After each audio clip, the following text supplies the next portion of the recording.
पुनीत ने उत्तर प्रदेश से पूछा है कि सर मैं लखनऊ का रहने वाला हूं और जो मेरी पत्नी है वो झांसी की रहने वाली है। मेरी पत्नी ने मेरे ऊपर झांसी से 498 ए का और 125 सीआरपीसी का मेंटेनेंस के लिए केस कर दिया है, जिसकी वजह से मुझे लखनऊ से झांसी बार बार जाना पड़ रहा है और काफ़ी दूरी होने की वजह से मुझे काफ़ी ज़्यादा दिक्कतों का सामना करना पड़ रहा है। तो ऐसे में अब कुछ लोग मुझे ये सलाह दे रहे हैं कि मैं भी अपने ज़िले से यानी लखनऊ से अपनी पत्नी से डाइवोर्स लेने के लिए डाइवोर्स का केस कर दूं। लेकिन सर इसमें ये दिक्कत है कि मेरे पास किसी प्रकार का कोई एविडेंस नहीं है। तो इस पर वो लोग मुझे सलाह दे रहे हैं कि मान लीजिए मेरे पास कोई एविडेंस नहीं है, फिर भी यदि मैं डाइवोर्स का केस करता हूँ तो इतना दूरी होने की वजह से मेरी पत्नी बार बार लखनऊ नहीं आ पाएगी और जब वो तारीखों पे नहीं आएगी तो मुझे एक्स पार्टी डाइवोर्स की डिक्री मिल जाएगी।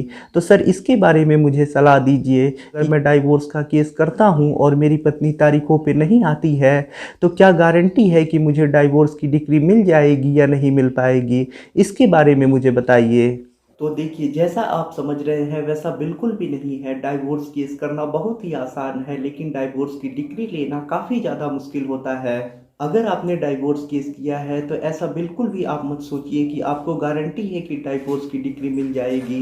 अगर आपका फैसला मेरिट के आधार पे आता है, यानी मान लीजिए पति ने डाइवोर्स केस किया है और उसमें पत्नी हाजिर हो जाती है, अपनी जवाबदेही देती है, सारे प्रोसेस होते हैं, एविडेंस दिए जाते हैं और उसके बाद कोर्ट अपना फैसला सुनाता है, तो ऐसा नहीं है कि आपको डाइवोर्स की डिक्री मिल ही जाएगी।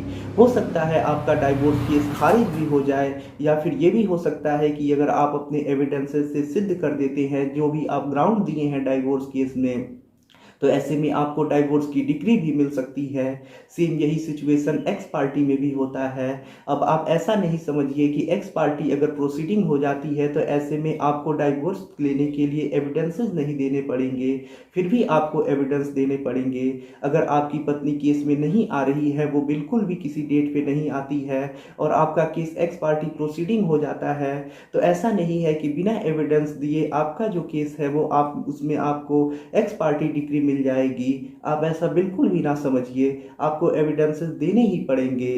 बिना एविडेंस के आपको डाइवोर्स की डिक्री नहीं मिलने वाली है। चाहे मेरिट के आधार पे फैसला आए या फिर एक्स पार्टी फैसला हो, दोनों पे आपको अपने एविडेंस देने ही पड़ते हैं। उसके बाद ही कोर्ट अपना फैसला सुनाता है और जैसा कोर्ट को लगता है वैसा अपना आदेश देता है और वैसी डिक्री देता है। अगर आप अपने एविडेंसेस से सिद्ध कर देते हैं अपने ग्राउंड को, तभी आपको डाइवोर्स की डिक्री मिलती है। और यदि आप असफल रहते हैं अपने ग्राउंड्स को सिद्ध करने में, तो ऐसे में कोर्ट आपके एप्लीकेशन को खारिज भी कर सकता है। और जैसा आप बता रहे हैं कि आपकी पत्नी झांसी की रहने वाली है और आप लखनऊ के रहने वाले हैं, तो अगर आप केस कर देते हैं, उसके बाद आपकी पत्नी को नोटिस जाता है, उसके बाद आपकी पत्नी केस में हाजिर नहीं होती है, तो फिर कोर्ट पेपर में पब्लिश कराने के लिए कहेगा और उसके बाद आपके केस को एक्स पार्टी प्रोसीडिंग कर देगा। जो एक्स पार्टी प्रोसीडिंग होता है और जो एक्स पार्टी ऑर्डर होता है वो दोनों अलग अलग चीज़ें होती हैं।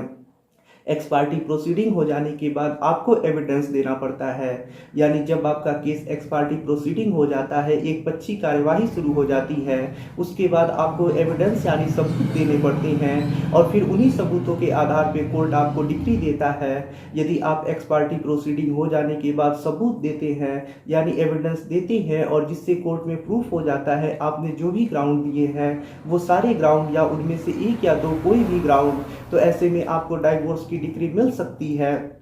और यदि एक्स पार्टी प्रोसीडिंग होने के बावजूद भी आप अपने एविडेंसेस से उन ग्राउंड्स को सिद्ध नहीं कर पाते हैं, तो ऐसे में आपका केस को कोर्ट खारिज भी कर सकता है। तो इस बात को आप अपने दिमाग से बिल्कुल भी निकाल दीजिए कि अगर आपकी पत्नी कोर्ट में हाजिर नहीं होगी तो आपको गारंटी है कि आपको डाइवोर्स की डिक्री मिल जाएगी। ऐसा नहीं होने वाला है। जब आप अपने एविडेंस देंगे और कोर्ट में अपने ग्राउंड्स को प्रूफ करेंगे, उसके बाद ही आपको डाइवोर्स की डिक्री मिल सकती है।